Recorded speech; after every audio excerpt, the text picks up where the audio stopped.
Whatever happened to all the old musicians who adored the music of Harry James and the Dorsey bands and the Woody Herman and Benny Goodman bands, who listened to the records and cut their musical teeth on big band swing, and in some cases became members themselves of those famous bands? Well, of course, some of those musicians have retired to Palm Beach, and Victoria Corderi discovered that some of them are playing again in the second time around band.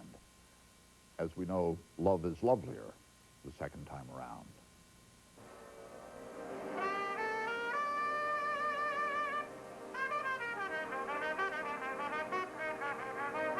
It's the music they grew up with. It's the music that many of them moved into their middle years with. Nothing transports you back in time to a point when you were young like music.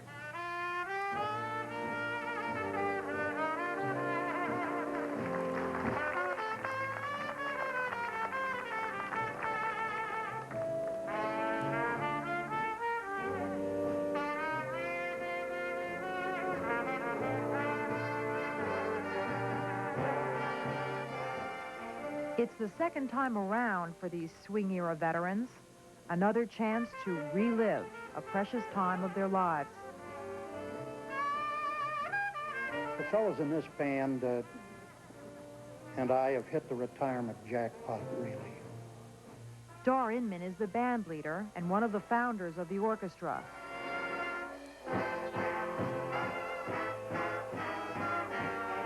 Anybody out there feeling old tonight?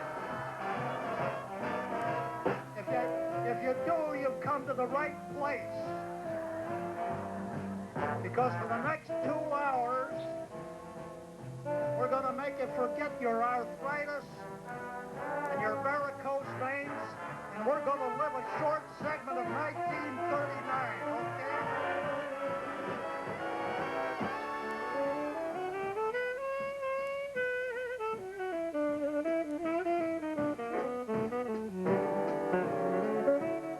They're all old pros, mostly in their 70s. Some played with the biggest names of the 30s and 40s, Benny Goodman and Harry James. Others with more obscure local bands. But this is the first time they played for free.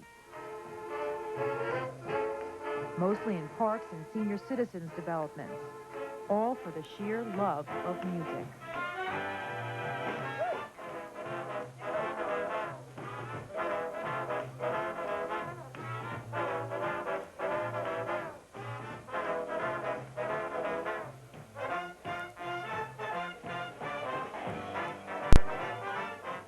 It's a swinging kind of group therapy for these retirees. Drummer Maury LaShawn says getting involved with the second time around band saved his life. He's had 2 heart bypass operations. I think it's kept me alive, actually, because I have no other hobbies.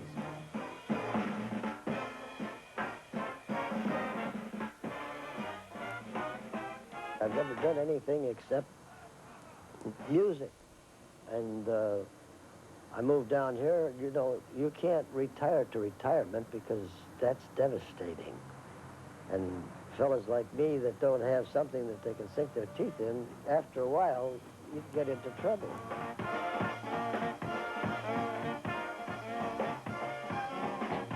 Paul Dinkeloo had to overcome the problems of dentures and failing eyesight to play an instrument he hadn't picked up in 30 years. Yeah, I just was able to overcome that.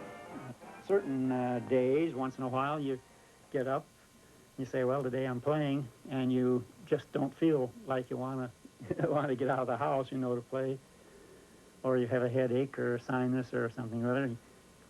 But when I get there and get the horn going, after I play that first note or so, you'd be surprised to forget all about it.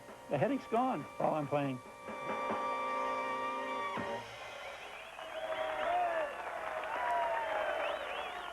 In a way, it was fate that brought this band together. Co-founders Dar Inman, Paul Dinkeloo, and Orvo Helander started playing together in their youth in the Midwest. Dar was a drummer, and Paul played saxophone. I played saxophone. And so we played for the high school dances and eventually got into making money. After the war, they went their separate ways. But years later, they all wound up retiring in South Florida, within reminiscing distance of one another. It just happened that way. But being old friends, why, we got together often, and we started talking, you know, have a couple of drinks, and we started reliving those band years, and the more we talked about it, the more we decided that it might be a good idea to give it another whack. It was kind of a joke to begin with, but with the passage of a little time, why, we began to think about it seriously. A story about the fledgling band in the local newspaper started a stampede among retirees who wanted to dust off their instruments and join. And my land, we were just swamped with phone calls, never realizing that how many musicians were just sitting at home, you know. That's the right arrangement. The result was the birth of the second time around orchestra, and the labor was sometimes painful. Florence Smith, the only woman in the band, remembers. I was there from day one, and the band was bad. We had violinists, we had singers, would-be singers, we had good musicians, bad musicians, but eventually everything started to gel.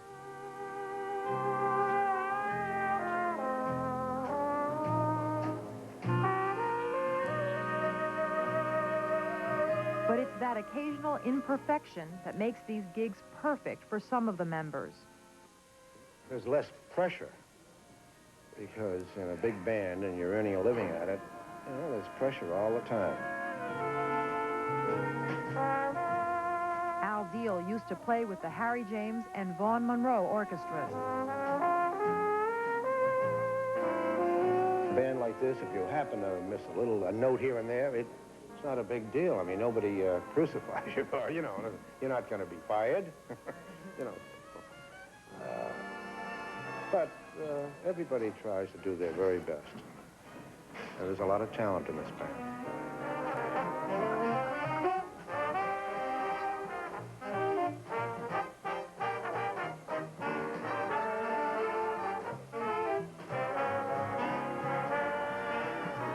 The band has been playing together for 7 years now, with its own arrangements, a singer, and even 3 record albums.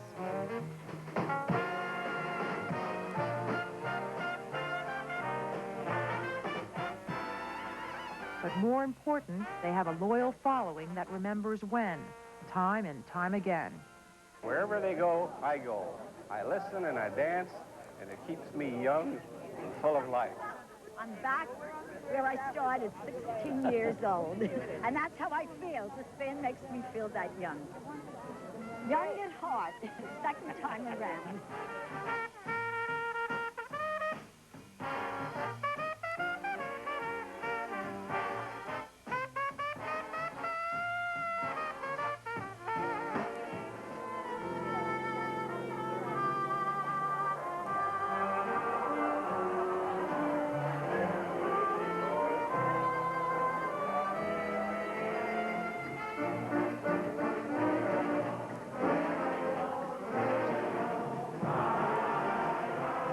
The music is timeless and magical, transporting a band and an audience away from the ailments of age to the days of the jitterbug and the lindy. Memories make for powerful medicine.